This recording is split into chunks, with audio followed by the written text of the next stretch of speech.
Hi ನಮಸ್ತೆ. ಇದು ನೆನ್ನೆ ಮಿನಿ ಬ್ಲಾಗ್ ಆಗಿರುತ್ತೆ. 6 ಜನಕ್ಕೆ ಎಗ್ ರೈಸ್ ಮಾಡ್ಕೊಡೋಕೆ ಹೇಳಿದರು. ಮಾಡಿಕೊಟ್ಟು ಅವ್ರಿಗೆ ಪಾರ್ಸಲ್ ಎಲ್ಲ ಕಟ್ ಕಳಿಸ್ದೆ.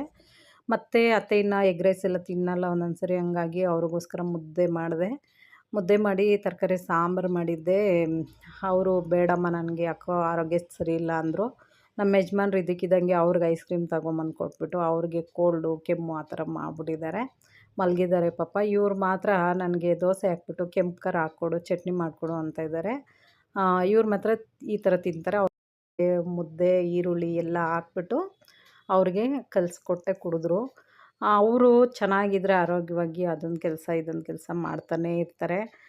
ಪಾಪ ಮಲಗಿಬಿಟ್ಟಿದ್ದಾರೆ. ನನಗೆ ಬೇಜಾರಾಯಿತು. ನಮ್ಮನೆಯವ್ರನ್ನ ಬೈಕೊತ ಇದ್ದೆ, ನೀನು ಐಸ್ ಕ್ರೀಮ್ ಏನಕ್ಕೆ ತೊಗೊಂಬಂದು ಕೊಟ್ಟೆ ಅಂತ.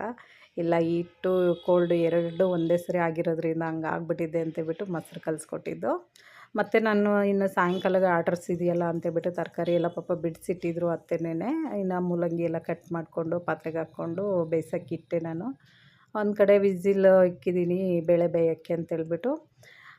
ಮತ್ತು ಅವರು ಚೆನ್ನಾಗಿದ್ರೆ ಈ ಥರದ್ದೆಲ್ಲ ನನ್ನ ಕೈಲಿ ಮಾಡಿಸೋದೇ ಇಲ್ಲ. ತರಕಾರಿ ಎಲ್ಲ ಅವರೇ ಕಟ್ ಮಾಡ್ತಾರೆ. ನಾನು ಮುದ್ದೆ ಮಾಡಿಬಿಟ್ಟು ಆರ್ಡರ್ಸ್ಗೆ ಇಡ್ತಾಯಿದ್ದೆ. ಅಷ್ಟರಲ್ಲಿ ನಮ್ಮ ಮನೆಯಲ್ಲಿ ಬಂದು ಸ್ವಲ್ಪ ಅವ್ರಿಗೆ ದೃಷ್ಟಿ ಎಲ್ಲ ತೆಗಿತಾಯಿದ್ರು. ನಮ್ಮ ಮನೆಯಲ್ಲಿ ಸ್ವಲ್ಪ ಏನಾದರೂ ಎಲ್ಲಿ ಹಂಗು ಹಿಂಗು ಆಗಿ ಮಲ್ಕೊತಾನೆ ಇರೋದು ಅಂದರೆ ಈ ಥರ ದೃಷ್ಟಿ ತೆಗಿತೀವಿ ನಾವು, ಬೇಗ ಕ್ಲಿಯರ್ ಆಗಲಿ ಅಂತೇಳ್ಬಿಟ್ಟು.